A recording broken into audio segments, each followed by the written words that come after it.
Hello and welcome to Women Taking the Lead. This is Jody Flynn, your host. And today on the podcast, I have Linda Fisk of Collective 54 talking about unlocking the power of partnerships. This is a good one. So you're going to want to stay tuned. But before I get into introducing Linda formally, I wanted to share with you that I recently celebrated my 10th year in business on September 18th, 2020. I'm super excited about it. And I was wondering if you could do me a favor as a part of this celebration and share this podcast with any friends that you have that could benefit from the content shared in the interviews, the on-air coaching calls, or the 100% Jody episodes. Nothing does more for this podcast and my business than the community sharing with others and bringing them into the benefits of being part of a collective of women. And without further ado, because that is exactly what Linda and I are talking about today, I want to get on to her interview. So thank you so much for being a part of this community, for sharing this community, for sharing this podcast. It is an honor and a privilege to do life with you. Thank you. Are we better off together than we are alone? Literally, that is the core question before you enter into any kind of partnership. Are we better off together than we are alone? Hello, my name is Jody Flynn and welcome to Women Taking the Lead, where we are all about creating blasts of inspiration to help you overcome self-doubt so you can lead with confidence, integrity, and a sense of humor. Head over to womentakingthelead.com to join the community and get the resources to support you on your leadership journey. Now, your future awaits, so let's get started. Hello, everyone, and thank you for joining me. I am here with Linda Fisk, who is a multi-award-winning leader, keynote speaker, author, and university professor dedicated to amplifying and extending the success of other high-caliber business leaders. Linda serves as the CEO of Collective 54, the only national peer advisory network for owners of professional services firms focused exclusively on growing, scaling, and maximizing firm valuation. As CEO, she accelerates the success of Collective 54's members, enabling them to live their most meaningful lives. Linda, I love that. And now tell everyone a little bit more about you and Collective 54. Thank you. I am just so honored to be here, Jody. So thank you. I have been such a big fan of this podcast for such a long time that it really is quite an honor to be here with you and to speak to you as well as your audience. I am a leader who has been incredibly passionate about accelerating the success of other transformative, impactful, inspiring leaders that I've had the privilege of meeting, getting to know, and working with over my career. And so my role now as CEO of Collective 54 seems as though it's really the culmination of my entire career. Collective 54 is the only national peer advisory network specifically for owners of professional services firms, and we are focused exclusively on helping those owners grow their firm, scale their firm, and maximize the valuation of their firm. And to me, this has been what my career has been leading up to be able to work with incredibly inspiring, fully dedicated, innovative, inspiring leaders from all over the nation across a wide variety of individual businesses. But they all have one thing in common, and that is to help accelerate the growth and scale of the businesses within the collective. They all believe that by helping others succeed, the reward will actually be far greater than the investment. And I think as a collective, you see women investing in other women-owned businesses and men that are leading dynamic firms, investing in other firms of women, and new emerging leaders in the professional services arena. Now, something jumped out at me in your bio, the words peer advisory network, which is different than what you hear about in other like business networking organizations or membership communities. It says something to the focus of the collective. So tell me about that. Yeah, Collective 54 gives you access to truly independent, unbiased, and expert advice on some of the most critical priorities that are facing business owners every single day, especially now as we are all sort of pivoting due to COVID-19. And being able to have a network of inspiring leaders to turn to helps everyone accelerate the growth and scale of their individual businesses, because it really is a network. It's a peer advisory network, as you stated, focused exclusively on helping each individual business owner grow, scale, and prepare their firm for exit if that's part of their goals. And so I think that that's something that's very unique about Collective 54, is that we provide access to truly independent, unbiased, and expert advice. And I've found that is the fastest way to get real answers on some of the most challenging situations and circumstances that business owners face when they're trying to grow their business. That's amazing, because what's coming to mind is kind of the whole concept of a mastermind, even though this isn't technically operating at a mastermind, but the whole idea that for every person added to the group, like the value of the group grows exponentially, because now that person's expertise can go across multiple people. And then you add another person with a certain expertise, that expertise increases the value of the entire group exponentially. And so, and everybody has different things that they're good at. They've had different experiences. They bring a different perspective. And I find it's amazing when you get together in groups, but you can't always get to that kind of conversation without intentionally creating it where, people get together and say, this is the challenge I'm currently facing in my business, or this is the level that I'm at. And then have people say, oh, at that level, you should be thinking about XYZ. And oh, I had that problem in that level. Here's how I solved it. And so people can grow more quickly. Correct me if I'm wrong. People grow more quickly and get past those challenges more easily because there's so much help to be had. And that's the intention. It's okay to ask for help because that's what you signed up for. That's it. That's exactly it. And in Collective 54, the members of our organization are incredible leaders, and they have as much to give as they have to receive. And we look for incredibly successful, transformative business leaders that have as much to offer as they do to learn. And we find that the strongest leaders are also lifetime learners. They're curious thinkers. They're people that understand that there's always something new right around the corner that they can benefit from. And we also find that there is a true transformative power in the network through the partnerships that they're creating. And oftentimes, it's not only creating incredible impact for the individual firms that the owners represent, but it also helps create a community that's more inclusive, more prosperous, more sustainable, and more resilient. So Collective 54's community of business owners all around the nation is now, I think, a real stronghold for many of our owners who have created partnerships within the network, and that they've found that network, that private community of other business leaders, to be incredibly inclusive and allow them to be more prosperous, allow their businesses to be more sustainable and more resilient, especially in the kind of conditions that we're facing right now during an economic downturn. Mm-hmm. And I know the word partnership and just the concept of partnership is something that you're really passionate about. And you have a very specific definition of partnership. So just so, the woman listening can stay with you when you say partnership, when you're talking about partnership, what is it that you mean? Yeah, partnership to me is more than just collaboration. It's really about moving beyond individual projects to a relationship that involves co-creation. It involves shared risks, shared responsibilities, interdependency, and true organizational transformation for both partners. True partnership is about identifying shared value and then leveraging the combined strength of each partner to achieve a level of impact that could not be accomplished independently.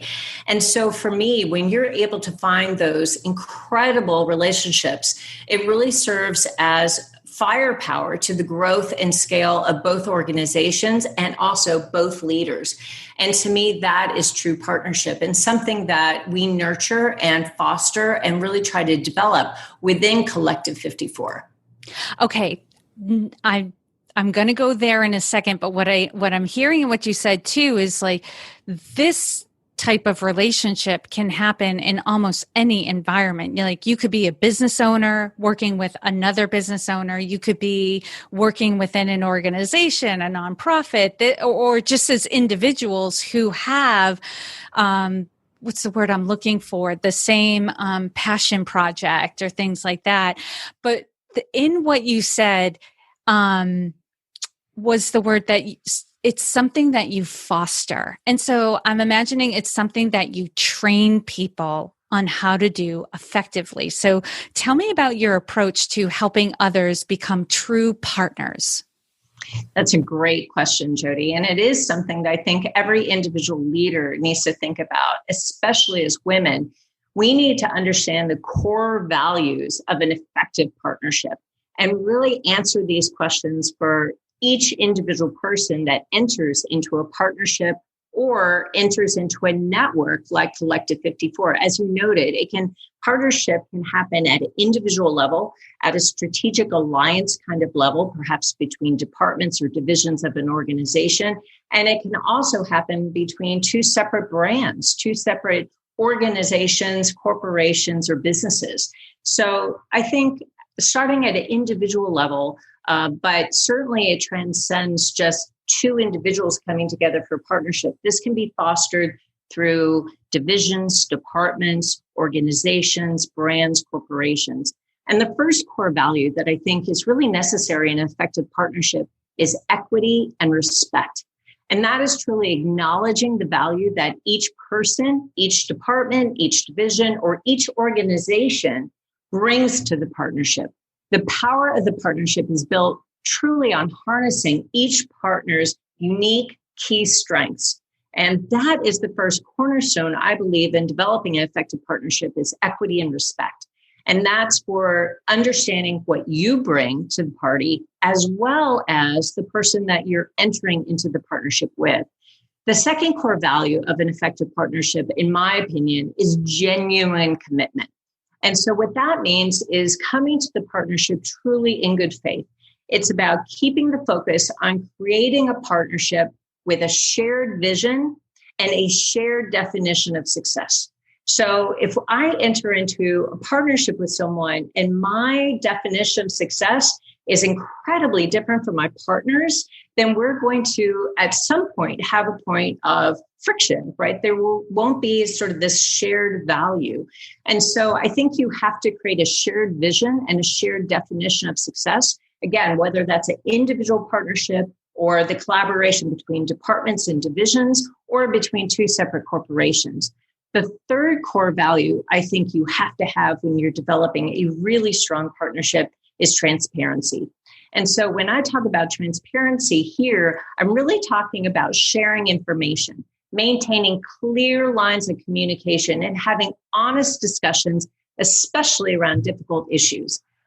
When you know that there is something about the partnership or about the initiative that is hitting some roadblocks or some obstacles, it's important to identify those difficult issues and to clarify your perspective on that difficult issue in an honest discussion with your partner.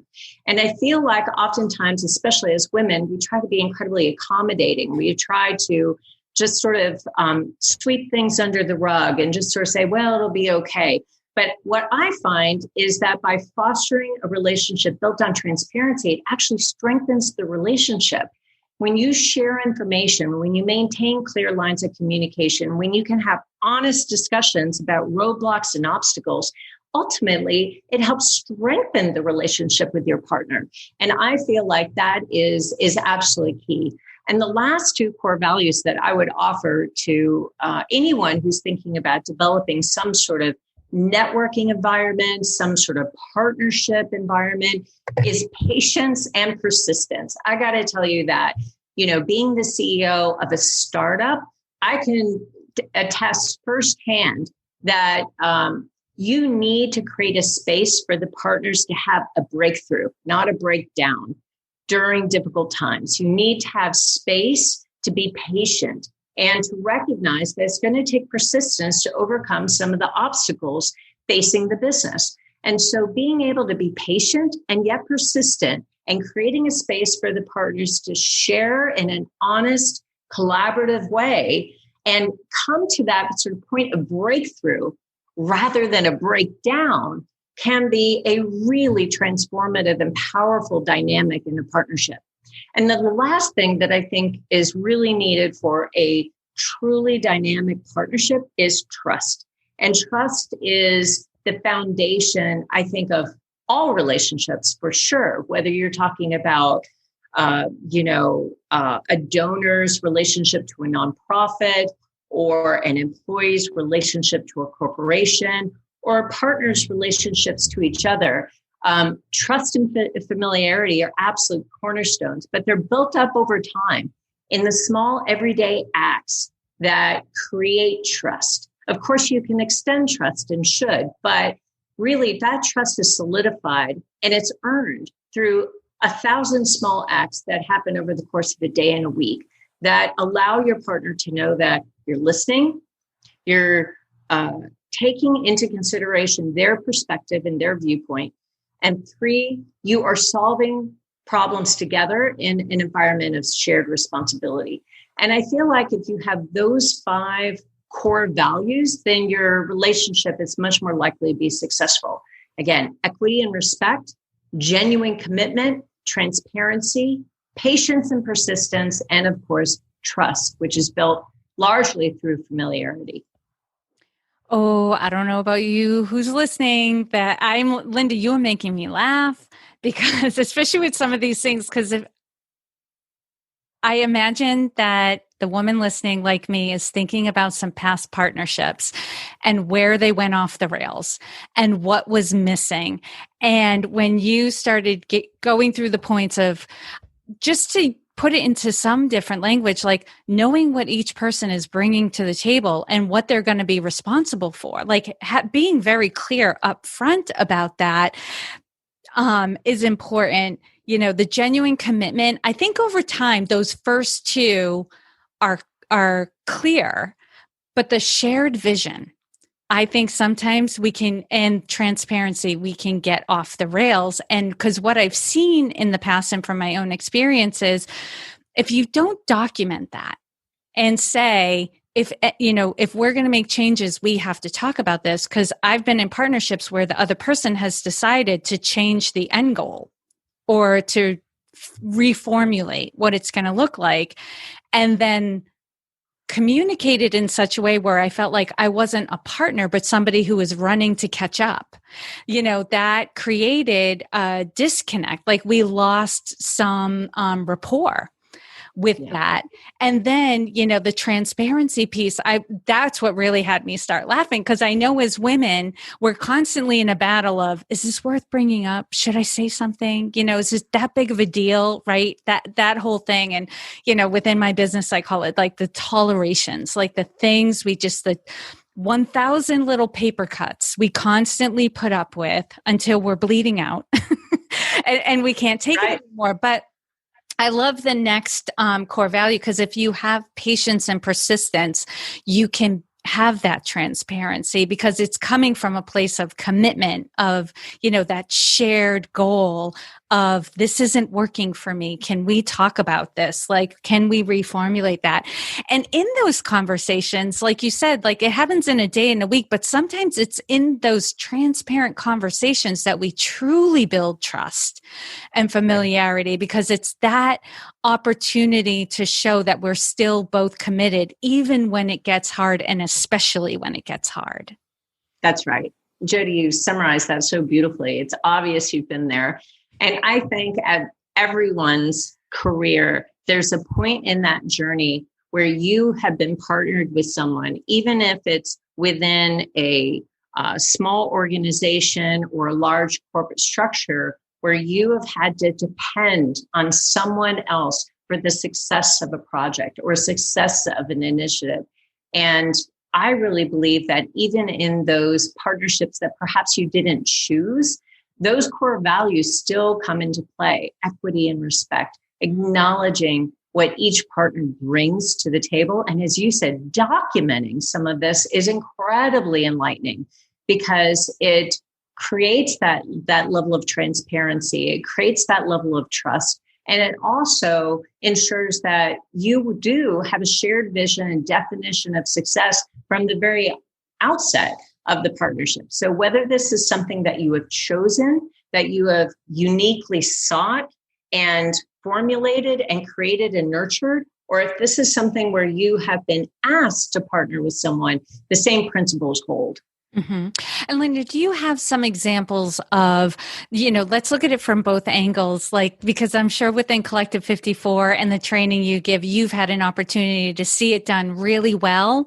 And then also sometimes where it did go off the rails and what helped people to get back on. So if you have any stories to share at this point, I'd love to hear them. Well, I will say that there are some very famous relationships or partnerships that probably a lot of people are very familiar with, but I love these because they really do talk about how each individual partner can bring to the table something really unique. And because of a well-orchestrated partnership, the sum is greater than the individual pieces. And an example of this is Nike and Apple.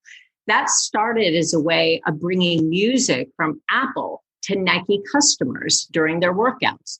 And using the power of partnership and technology, the Nike and iPod partnership created fitness trackers. And any of you that are runners or that do yoga or that do biking know that your life has been transformed by these fitness trackers. They have been embedded in sneakers and clothing, and they track activity while connecting people to their tunes. The popularity of fitness tracking technology is absolutely phenomenal. And Nike is way ahead of the curve by making it easy for athletes to track while they play. And that is just an incredible partnership because, Nike prior really was an athletic clothier.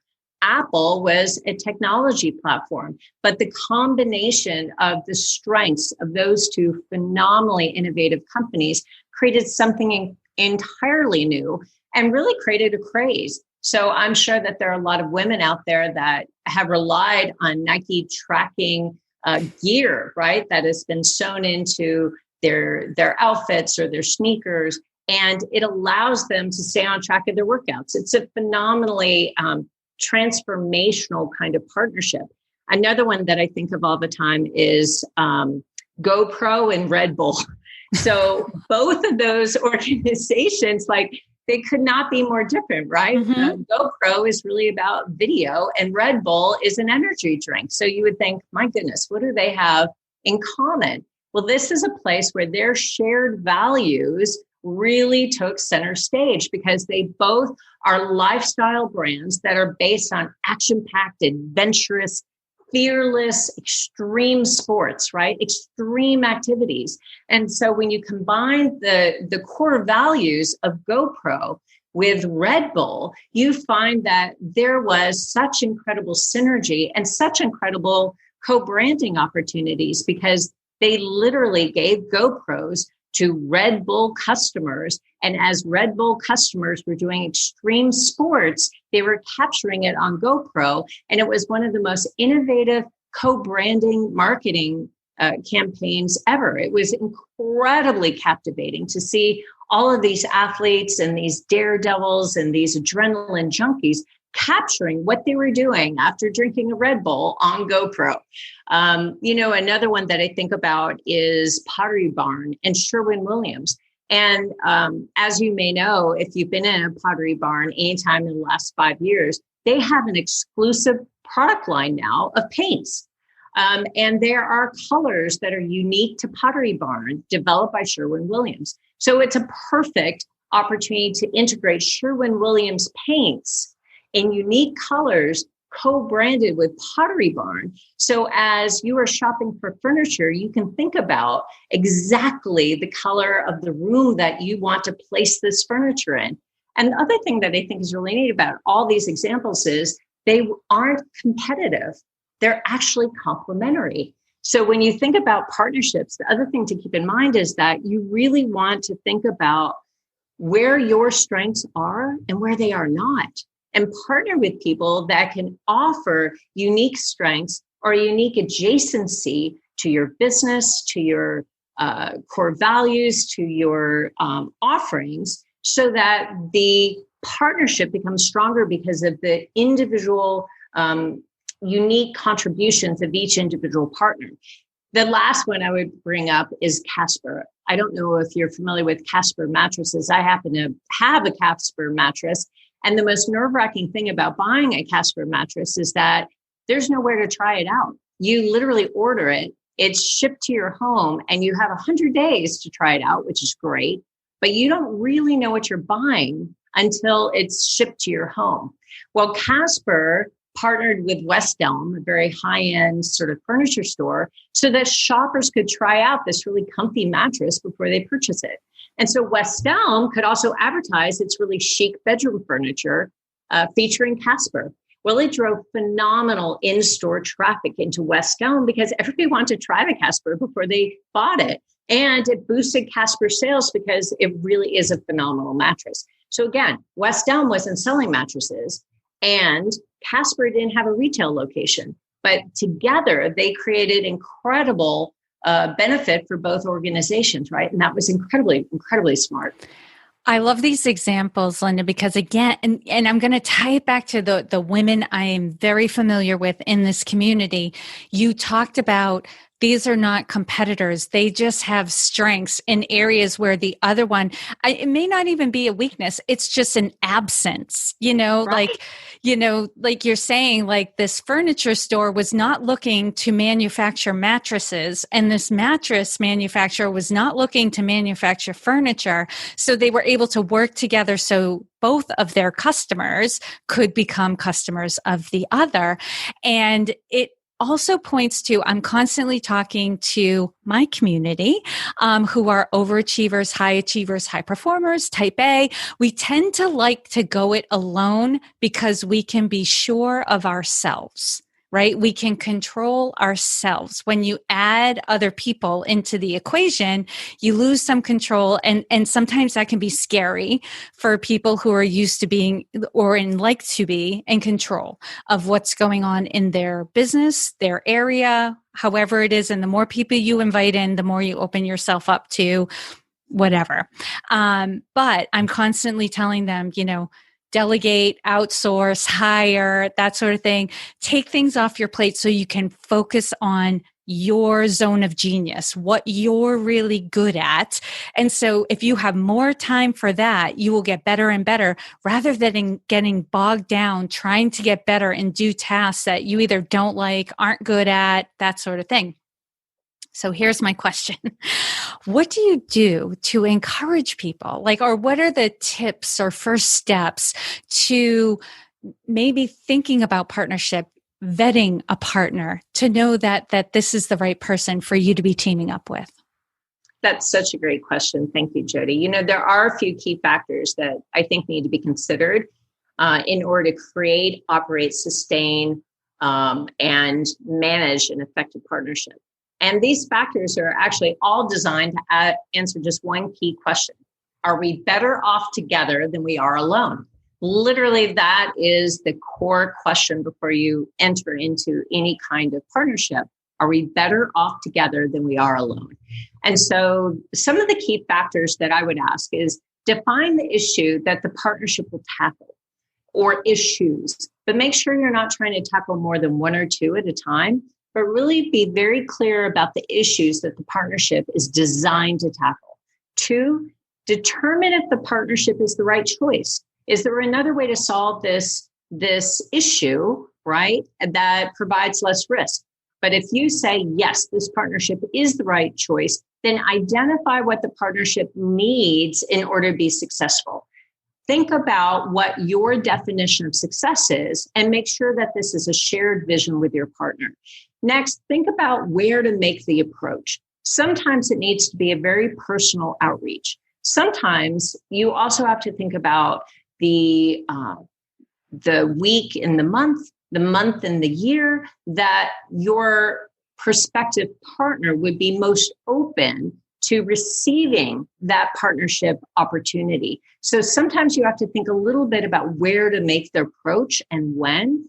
And then once you've started the negotiations about the partnership, ask the hard questions. Don't be afraid to really ask the penetrating, difficult questions that are going to define whether or not this is a partnership you're happy with in the long term. Again, as women, we often want to get along. We also want to be very accommodating. We want to be very collaborative. But it is important at the very outset, before either of you make a mistake, that you're able to ask the hard questions and investigate at both the operational level as well as the personnel level exactly what each will contribute, exactly what the shared responsibilities are. And then I would say once those negotiations have concluded, assess the risks, assess the rewards, and ensure that this is a partnership that really is going to allow both of you to accelerate your level of success based on your own individual definitions of success. Oh, those are great skills, great questions to ask. And for those of you listening, if you are interested in honing these skills in real time to apply to your jobs, your businesses, your brands, I'm going to encourage you to check out Collective 54. Linda, tell everyone where they can find out more about you and Collective 54 and reach out to you, because I'm sure now that you've showcased all you know about partnerships, people are going to have some questions for you. Absolutely. So you're welcome to reach out to me on LinkedIn. It's Linda Fisk at LinkedIn. And then also Collective 54. That is www.collective and then the numbers 54.com. So collective54.com. I would be delighted to chat with anyone who has questions about partnerships, about networking, and about the power of collective. Because that is something that, again, I feel very passionate about. I've seen the successes. I've seen the way that working together can accelerate success. And if I can help any business leader out there accelerate their definition of success, I'm more than happy to do that. Oh, Linda, it's so clear you're passionate about this subject, which is fantastic. It's very engaging and enlivening. And I just want to, and for those of you listening, if you're on the run or in the car, don't worry about it. I am going to have the links in the show notes page for this episode, and you can find it at womentakingthelEad.com/Linda-Fisk. And it's F as in Frank, I, S as in Sam, K as in kelp, I guess. I can't think Kangaroo. There we go. Yes. So womentakingthelEad.com/Linda-Fisk. And Linda, thank you so much for taking the time to inspire and enlighten us. We are all better for having met you. Thank you so much, Jody. What a privilege. Thank you. Thank you all for joining me on Women Taking the Lead. And to strengthen you on your own leadership journey, I'd like to send you off with a quote from Marianne Williamson, so here goes. Our deepest fear is not that we are inadequate. Our deepest fear is that we are powerful beyond measure. It is our light, not our darkness, that most frightens us. We ask ourselves, who am I to be brilliant, gorgeous, talented, fabulous? Actually, who are you not to be? You are a child of God.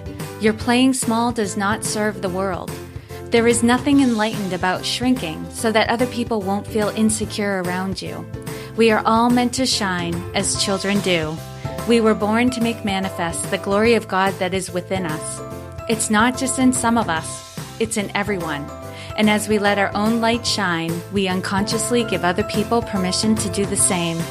As we are liberated from our own fear, our presence automatically liberates others. Again, thank you for joining me, and here's to your success.